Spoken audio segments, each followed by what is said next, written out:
a warm welcome to you all. Thank you so much for coming along. I hope you found this session, or I hope you find this session interesting and useful. That's the goal. My name's Kelly O'Dore, and I'm the Marketing Director for Bookster Property Management Software Company. So if you haven't been here to a Bookster event before, or you don't know Bookster, let me just take 1 minute to introduce us. So Bookster is a PMS, channel manager, website developer, and we're based here in, well, pretty drizzly Scotland, but we've got clients all over the globe, and we look after very specifically holiday rental owners and holiday rental managers. We don't work with hotels, we specialize. And we provide tools and techniques and partnerships that are really designed specifically to help you manage the kind of time-consuming tasks that you have when you're running your holiday rental or you're running your agency. So we focus on 3 core areas. Firstly, to help you manage your guest needs, and we do that through tools like guest communication tools or your own personal guest area. We also help you manage your bookings. So we have lots of things like payment collection and booking calendars. And then the one that's of most interest for today is we help you to attract guest bookings, which is why we have invited Jenn with us today. So Jenn and I have been talking about what's been happening in the industry recently, the changes that we're seeing in the forums, and there is a lot of talk about a drop in bookings. And that, there's always some chatter about bookings dropping, growing, dropping, growing, but right now we seem to be seeing quite intense amounts of those discussions. And I have spoken to quite a lot of people on the forums, and as always, social media brings together a variety of contrasting opinions and quite strong personalities. So I also took the time to talk to our partner, which is AirDNA, and they've got some really interesting stats. But the essence is that it shows that really nothing is clear. We can see that there is still very good demand for holiday rentals. That demand is up. We can see in general, bookings are up, but that's not consistent in all locations. Some they're very definitely down. And it's further complicated by a rise in the prices. So that's the price that you advertise your holiday rental at. And also the rise in the number of holiday homes that are advertising specifically on channels. And that's creating this higher competition. So if you are experiencing a drop in your bookings, it's unlikely that it's just for one specific fixed reason that's caused it. However, there are some very specific fixed actions that you can take, and that's what Jenn's here to share with us today. I know for some of you, you may have been here a couple of weeks ago when I was talking to reviews. And the interesting thing when we were talking with reviews is the fact that Christoph is also a holiday rental manager himself. And I think that makes it really interesting, really useful, because you're not just listening to the theory from somebody like me, you're actually speaking with somebody who's there, who understands, who's actually in the industry, attracting guests, attracting bookings. And so Jenn, I know you're here with your direct booking success hat on, but I also thought it'd be interesting if you could introduce how you got started in the industry as well. And yeah, give us a bit of an intro. Brilliant. Hello, everybody. It's wonderful to be here. I am zooming in here from sunny Vancouver, Canada. I can't say that very often, so it's nice to be able to say that once in a while. I used to live in the UK. I was away from Canada for 21 years, and I've just recently moved back here. So it's a bit odd being a Canadian, but being back in my home country, but being new and getting used to everything again. So let me tell you about how I got started in holiday rentals. We had an apartment. My ex-husband and I had an apartment in the French Alps, and we were toying with the idea of selling it. We didn't quite know what to do because we weren't spending as much time there as we used to. And Airbnb had come out. And so we put it on Airbnb and we thought, let's just give this a chance. Let's just see what happens. And so one morning we took pictures, we put up the listing, and that afternoon I was on the ski slopes and then my phone was pinging with bookings. So that made me go, yes, let's do this. So we did that for a while, and we did it with a second property, and we wanted to make something bigger and really do something exciting. And we bought a 5-bed chalet in Austria. And at the time, we thought, oh, this is going to be so easy. We're going to stick it on Airbnb. The bookings are just going to come in. We're going to this passive income dream, and we're just going to sit back and count our money. Well, you can guess that that's not exactly what happened. Of course, that first property, brand new on Airbnb, went like gangbusters. This one, we had bought with our hearts and not our heads. So the area that we were in is still oversaturated. So seemed like every building in the village was a boutique hotel, a guest house, a B&B, vacation rental, holiday let, that kind of thing. So everybody was renting out. And they had some really great seasons. They had a really high season in the winter, and then they also had a pretty good season in the summer with hikers. Anyway, we couldn't stand out. We didn't get the bookings we needed. We thought this was going to be easy. We had full-time jobs. We were living 1,000 kilometers away, and the bookings just didn't come. And we needed to pay that mortgage, and it was getting kind of uncomfortable, to say the least, with the amount of money we were having to put into it. And we're just like, this is not what we signed up for. This was not our dream. And what happened then was I had a call. The people that owned it before us had been renting it out very occasionally, but they had been renting it out to like friends and family. And I got a phone call from somebody who wanted to come and stay with us and book direct. And I just almost dropped the phone. I'm like, book direct, you have to stay on that platform. You have to stay on the Airbnb platform, right? Because I was team Airbnb. And so it took me a while. Of course, I said, yes, come, because I was looking for bookings.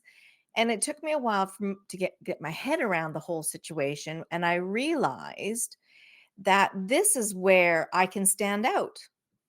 This is how I can make a difference. I can create a brand for us and whatnot, and get people to book direct. I don't have to rely on somebody else to bring my bookings. Yes, I'll keep a presence on there, because why not? But I want to make this brand for myself. I wanted people to come to our little part of Austria and really enjoy that Sound of Music experience, which we had out our back door. It was gorgeous. So this worked. It worked. And, it took some time and effort, marketing and whatnot. But by the time we were ready to sell it, we sold it. We went back to the UK and we created a new brand there, a new holiday let, without any audience, without any, I didn't know the area. I didn't know anything about it. But we created something there, and we launched with 80% direct bookings. Just using what I had learned with the chalet. So that's why I'm here today. That's why I'm talking about this. And it was actually during the pandemic that I realized that not everyone had gone on the same journey as I had gone on. And I started helping others that were in a similar situation, that wanted more bookings, wanted more control and whatnot, and go down that direct booking route. That is amazing, actually, Jen. And there's stories there that I didn't know about you. So Oh, thank really? you. That's really it's insightful. And actually, it's really reassuring, because it just shows how possible it is to make a real big change to your booking strategy. But yeah, as you say, it does take work. Like, I think going into this with your eyes open, this is not something that you just click your fingers and suddenly it'll happen. It does take effort. But yes, thank you. That is very interesting. I don't know if you've had a look to see the poll on the right-hand side, if that will give you some ideas about the people who are here. If I go over to it now, it looks like 70, oh, it's changed. So I was just pressed a button. So we're looking at 68, almost 69% of people have seen a drop. I'm going to ignore the fact that it's changing as I'm talking. I know it is changing as we talk, isn't it? But that's a good solid amount of people who are here because they've seen a drop. So I hope that helps you. Yeah. I have a few questions that I know we have talked about, and hopefully you've had time to mull over. So I'll get cracking with the first one. I should mention actually to everybody that's here, we are doing something slightly different today. The idea is that we will go through the conversation and then have a look at the questions at the end. So if you do put your questions into the chat or on the question section on the right hand side, don't think that we've forgotten about you, because we haven't. We will come back to you. Okay. So having a look, first of all, we've discussed that people are seeing a drop in bookings. And I know one of the conversations I had on a forum, this lady came back to me and said, well, why do you think that direct booking is the solution when there is a drop in bookings on the channels? So Jen, why don't I let you answer that? Well, yeah, going back to your wish, I wish I had a magic wand. I wish I could just, bibbity bobbity boop, and the bookings would be back up. Unfortunately, yeah, it does take some work, but it can happen. So direct bookings, I see them as part of the solution. Okay, I really do. I know that a lot of people will go right into the pricing mode and say, oh, we've got to drop our prices. We got to drop our prices. But I love what Anna has said here in the comments. And she says that she put up her prices last year. So perhaps that's part of the reason why bookings have dropped a bit. But she's not budging, because they're still coming. It's just slower. So I love that, because you have to know your worth. And, if you keep discounting and going down and down, it's just a race to the bottom. And that's what happens on the OTA, the online travel agent platforms. It is a race to the bottom, because you're trying to stand out in that sort of sea of options. If you've ever been on Airbnb or booking.com looking for accommodation, it's just like all of these places that you could stay, and it's really exciting. And prices, of course, is something that you're looking at. So direct bookings can help with this, because you're not at the whim of somebody else's algorithm if you're shown or not shown to a guest looking for a stay in your area. You don't have to compete with everyone in your area on those kind of platforms. You have the control of who you bring in as your ideal guest, of who you collaborate with in your local area. And you're not reliant on someone else to bring in those bookings. You're not sitting back, your fingers crossed, just going, we'll just wait for those bookings to come in there. You're being proactive. And I know that's a bit of a shift in your mindset as well, because I think Airbnb has been touted as the solution, right? Get on Airbnb and it's going to bring you in this money, hardly any work, which we know isn't true. Running a holiday let is extremely busy and hard work. Think about the cleaning and the ironing the sheets and everything. Like, I don't want to go back to those days. Definitely do not. But at the beginning, that's what we're having to do to start out, aren't we? We're having to do all of these things because, of course, money is part of the equation. So I really do think that direct bookings can help overcome the drop in bookings. It will take some effort and it will take some time. Won't really cost any money, but it's how you can stand out and people can find you to book direct without having to rely on the OTAs. Okay, that's a great answer. And I'll take that as a snippet and I'll put it into the channels, because you definitely responded in a much clearer way than I think I did. But no, that's lovely. So I have a question that's really on behalf of property owners who are just getting started. They don't have a direct booking strategy yet. They don't have a plan, or they're really unsure about what to start with. So what would you say? What do they need to do? Okay. Well, there are 3 things that you need for guests to book direct. Okay. 3 things. And the first one, of course, is a PMS. We need that property management software. And Kelly's the girl to talk to here about getting that PMS up and running, because you need to be able to manage your property. I'm not an expert in the PMS. Kelly is, but it's, the place where you can manage your property or properties. You're managing your business. You can take payments through that. You can manage the channels that you are marketing on. That is, you can manage your team. If you've got cleaners, you can manage the correspondence that you have, the communication you have with your guests. That is a must-have. And I know that whenever I'm talking to people who are interested in working with me, I ask them first off, do you have a PMS? Because that is non-negotiable. The second thing that you really need is a place that captures the bookings. Okay. Any guesses on what that is? It's a website. You need a place online for people to book. So, Kelly, can we do another poll? Mm-hmm. Can we do a poll and ask the people here if they have a website? Okay, just give me That would be great. Do you have your own website already? Now, the good thing about having a website is it's a place you own. You don't own your little piece of Airbnb or booking.com. You don't have any control over who sees your listing or that kind of thing. But your website, you own it. It's your digital storefront. Okay. It's your digital storefront. So let me have a look at that poll. Let's see what's coming through. It's weird. It wants me to vote. So I'm going to vote not applicable. Oh, brilliant. Okay. Now it's starting to change. Okay. So 66% say 69%. Goodness, that's crazy. This is great. Okay. So for the people that don't have a website yet, don't fret, but that is something that you need to get on with, because it doesn't have to be fancy. Okay. You don't have to invest a lot of money in the beginning.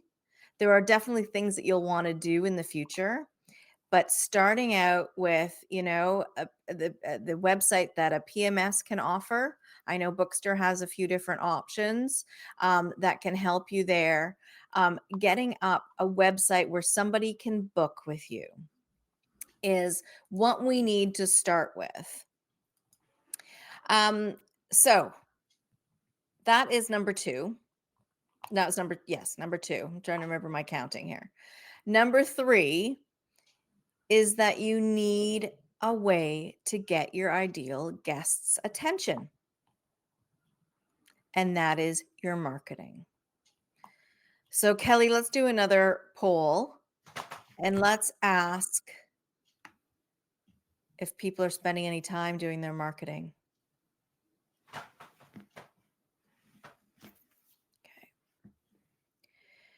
So, you have to be telling people about your website. It is not a case of if you build it, they will come. Do you remember that? Do you remember that movie with Kevin Costner, Field of Dreams? I love it because it's the perfect analogy, because it does not happen. If you build it, they will not come. Okay. People aren't going to just stumble across your website and book. They need to be led there. They need to have those sort of breadcrumbs sprinkled around so that they can follow that path to your direct booking website. Okay. So let's go see this poll here. Great. Okay. Okay. Oh, that's good. So we've got about 50% are saying yes. Some people are saying not applicable, and some, about 30% ish saying no. Good. Okay. What's also interesting, and I don't know how the stats will correlate there, but 64% of people are saying they have a website, but 50% of people spend more than an hour on it. So if that's the same people who are voting there, that is really interesting. I think That is the interesting. scope Yes. there. Yes. Yes. Okay. So let's talk about the marketing piece. Okay. And I'm not talking about Facebook groups, like accommodation groups where you can, a guest posts hey, I'm looking for a place in Dundee. And then everyone in Dundee jumps on it and goes, come with me, come stay with me, come and stay with me. That's not what I'm talking about. Okay. It can work. And I know that there are people that sit on those Facebook groups and it does bring in guests, which is totally fine. But I don't want to spend that kind of time. Okay. I want things to just move a bit easier for me. So we're talking about social media. We're talking about email marketing. We're talking about SEO, search engine optimization for your website.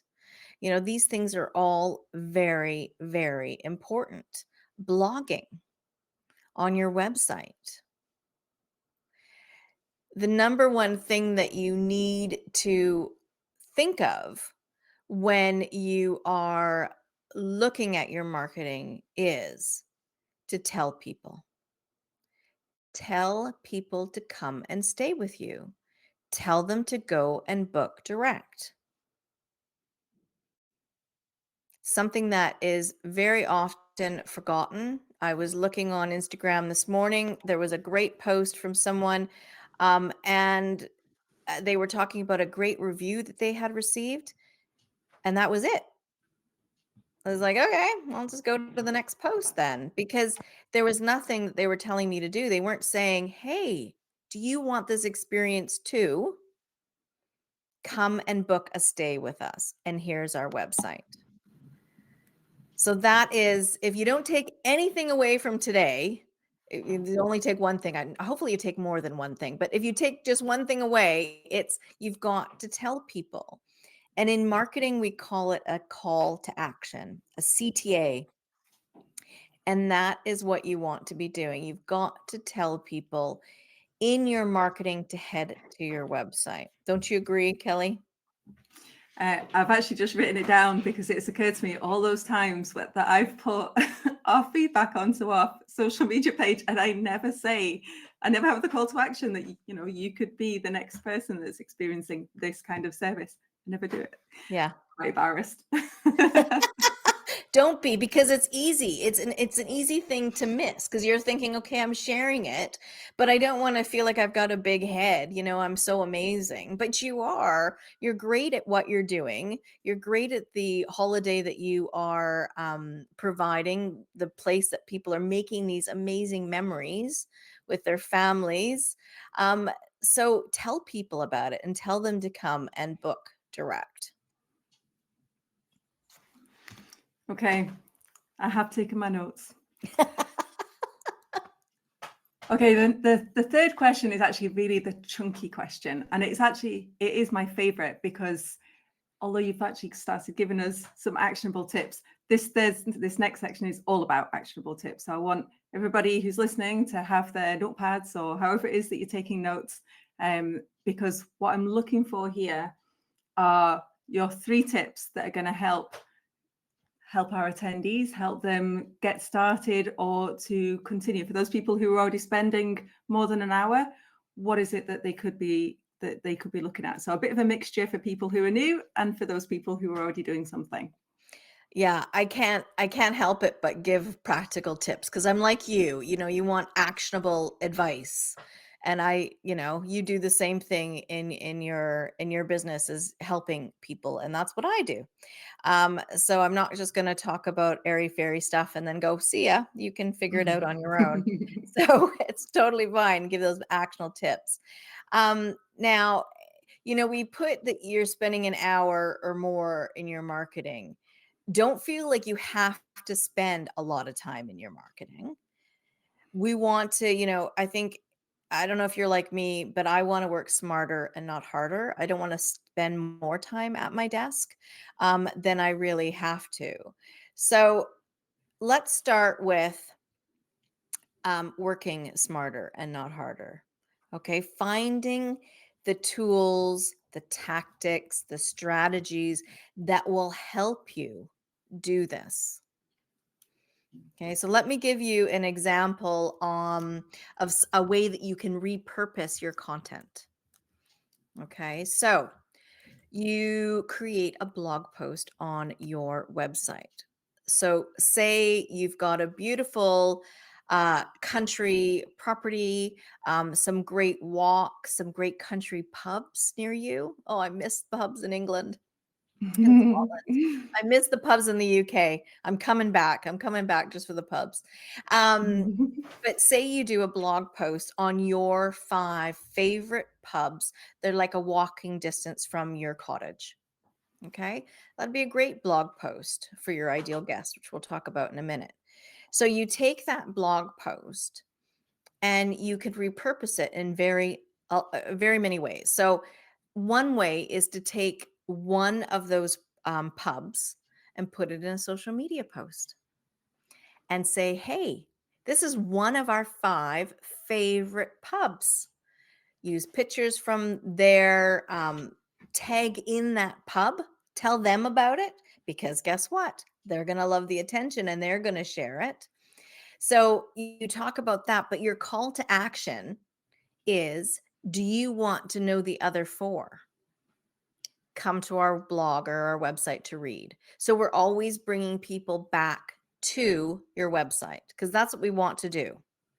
Okay. And then an email, I know some people will want to just share the entire thing in an email. No, we want people to come back to our website. So again, take one of those properties, one of those pubs, put it in your email and say, again, do you want to know more? Or talk about an experience that you've had in those pubs and why you love to have these pubs that are close to you to walk. Think of a teaser in your social media, but also in your email to get people onto your website. And you're thinking, okay, well, what does this have to do with getting people to book with me and to stay?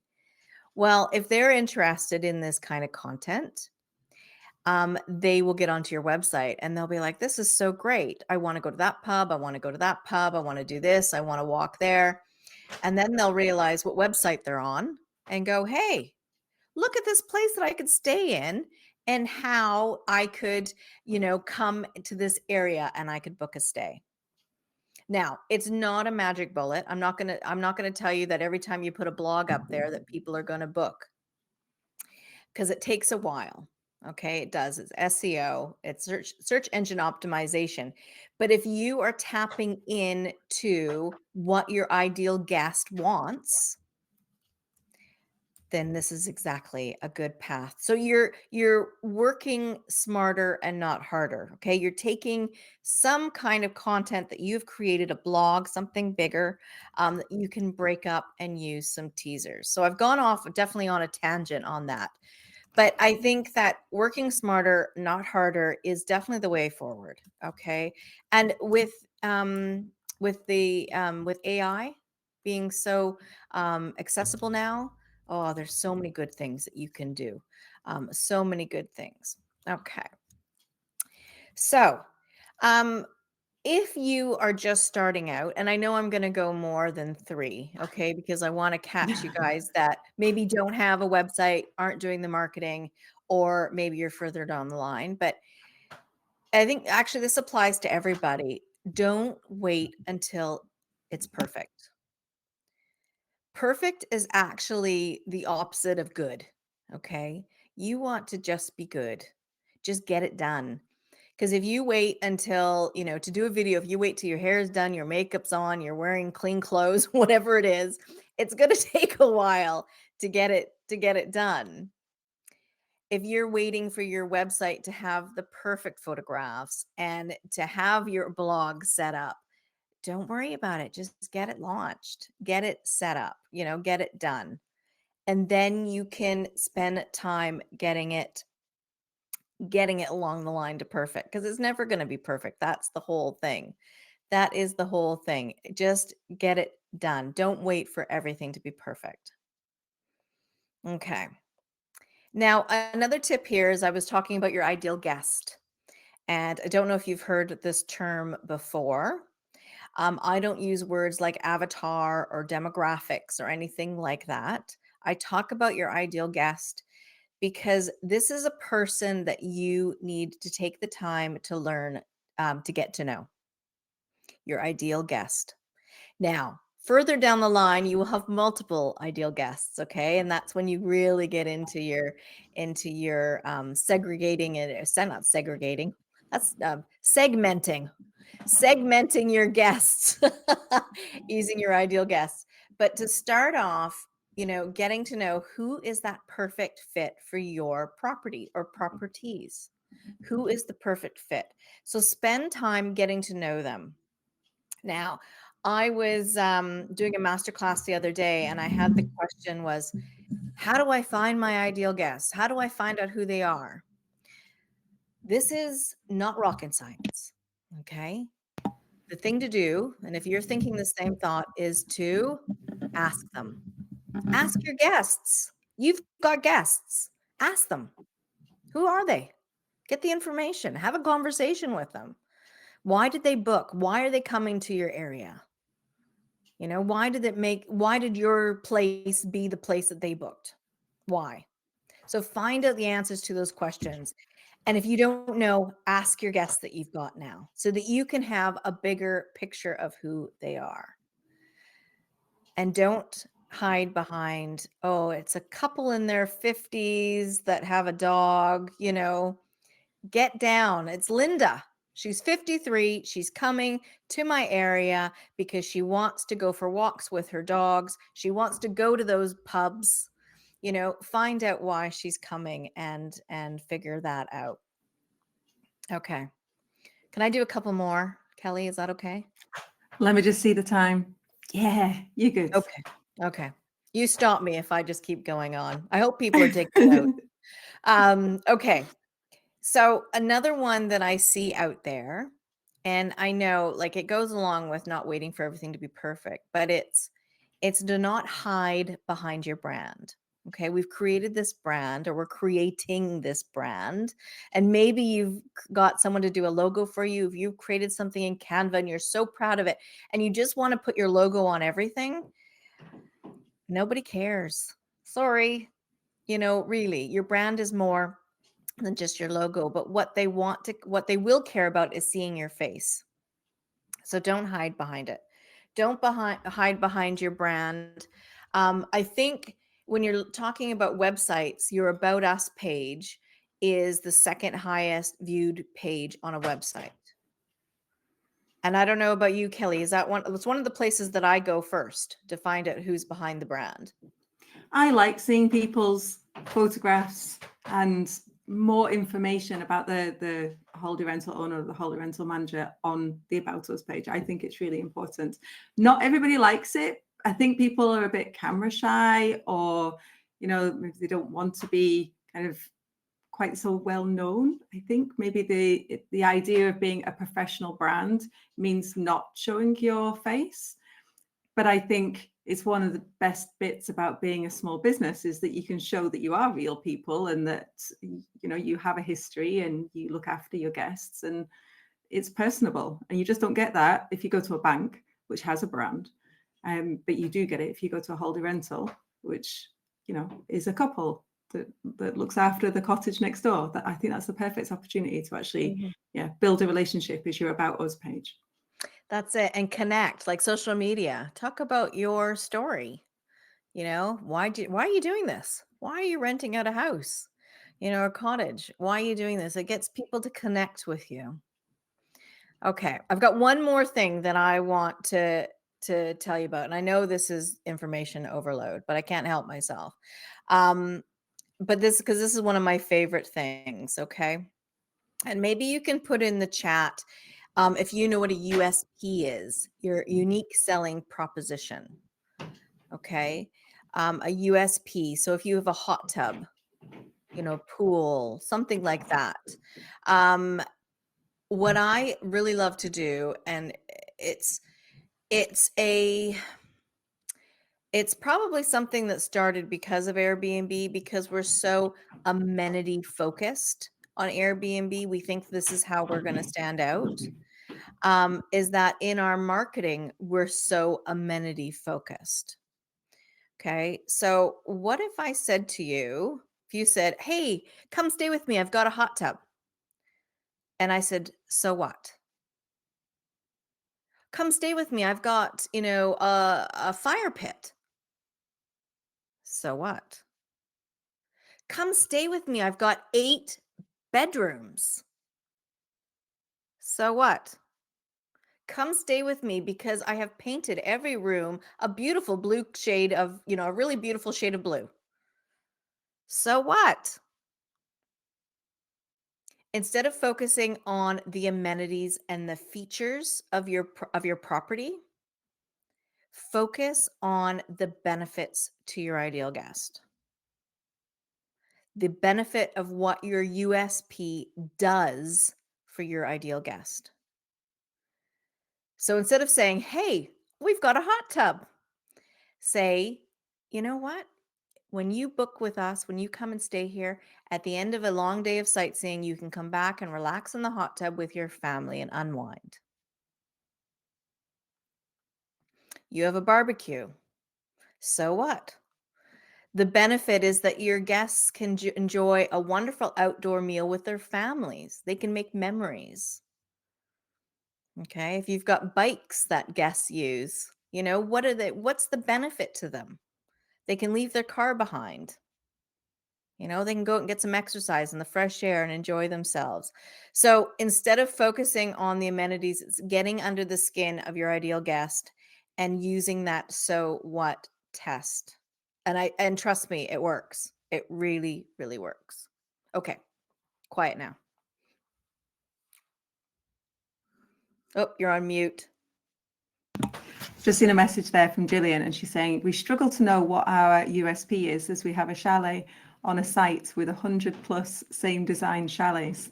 Mm, I can see why that would be hard. What are your yeah. thoughts?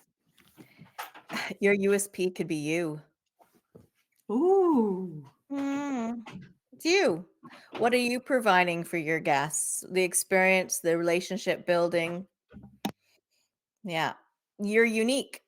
Not everybody in that site is going to be doing the same thing as you, and how you connect with guests. I love that, because that can all be about the service. You could do something different as part of whether you have a welcome pack or how you decorate or what. I hate to say the word facilities because you're gonna pull me down for that, but people look for nice coffee makers, for example, Mhm. and that could be something that would set you apart. So the things that are actually in your chalet as well could separate you from all the other chalets around you.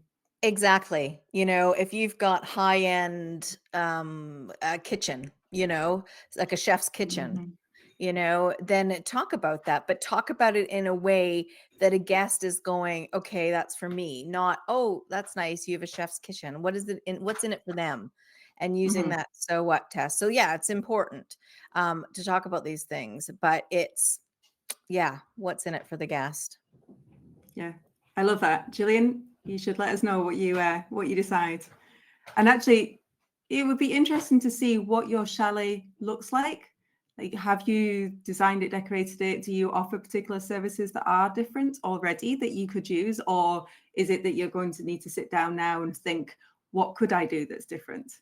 So that would be an interesting exercise and fun, actually. I think it's an exciting exercise to do and brainstorm. Anna has sent a message, which is actually very interesting, that I've been reading up on today. Do you think that accepting pets really makes a difference? Oh, what would you say to that, Jen? The first thing I'm going to say is you don't have to accept pets, okay? It depends on who your ideal guest is, okay? I think overall you probably would get more bookings if you accept pets, but it depends on who your ideal guest is. Maybe they're allergic. Maybe you don't want to have to deal with pets, and that's totally fine. Embrace it. In fact, go the other way, go hardcore, no pets. Everything's hypoallergenic, those kind of messages in your marketing. But on the other hand, if you're welcoming pets, they are part of the family. Don't charge for them. Ooh, that's It controversial. is controversial, isn't it? Um, don't charge for them. You wouldn't charge for a baby. You're not going to charge for the grandma. Don't charge for the pet. Now, Yeah, I can hear people yelling, yeah, but what if they pee on everything? The chances are the children probably make more problems than the pets. But if that is something you're worried about, well, then take a deposit if you've got to spend more time cleaning. But I have to say, I'm pet friendly and I've had the most wonderful dogs. And I don't limit myself to one dog either. And it's a small space, but it's fine.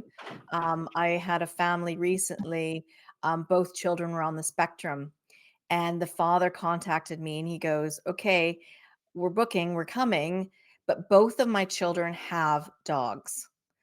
One's medium, but one's kind of big. Is that going to be a problem? And I just no.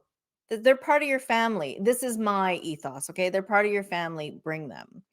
But and so there are ways that you can protect yourself and your place by taking deposits, talking about the extra cleaning, that kind of thing. But it's up to you. It really is. It's your decision if it's the right place. I have a client whose property is in a wetlands, and there are no dogs allowed in the wetlands because of all the birds. So if she was pet friendly, then the people there would have to leave their dog at home or like in their house on their own, which you don't ever want to do. So it doesn't make any sense. But I know that people are all, you have to be, you have to be pet friendly, and it's just not the case. No, exactly. I think you make your choices. What I was reading today was very interesting, and this is in the Air DNA stats. It was talking about amenities that holiday rental owners or managers have, and how that can impact the number of bookings and the value of the bookings. And pets was on it, dogs specifically was on it. And yeah, if you offer accommodation that will accept dogs, you will have, in general, statistically, more bookings, more revenue. Now, I don't know if you didn't charge for dogs, whether or not you would still earn that higher revenue, whether that higher revenue is from that extra charge for the pets, or whether it's people who will put up their prices because they know that they're going to attract a very strong market of people who want to come on holiday with their dogs. So, but yeah, it's interesting. Anyway, I'll share the documentation about that as well. Claire, you're mentioning there that you have to accept guide dogs even if it's pet free. Yeah, the legislation is very controlled within, I know certainly the States and the UK. I've read a lot of the legislation on that. So yeah, that's definitely something to take into consideration. And that's the same, like if you're advertising on channels as well, you need to be following the rules on accepting guide dogs. Yeah. But if you're messaging out there and on your website and you're talking about, because Anna's saying she doesn't accept pets because her repeat guests have allergies, well then don't change it. Keep it for them. But then do all your messaging about how you're pet free. I've got a client who has an adult only glamping site, and their messaging is, we don't allow children.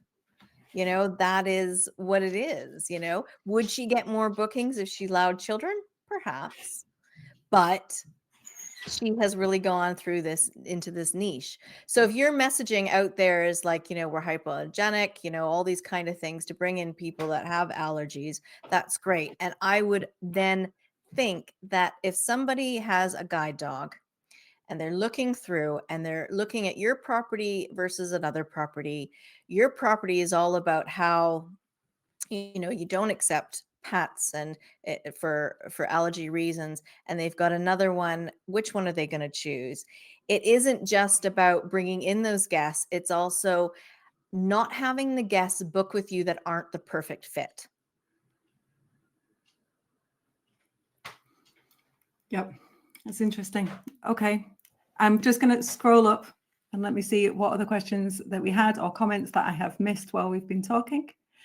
Claire, you have put a link to your website with both of you on it, so that's really good. Well done.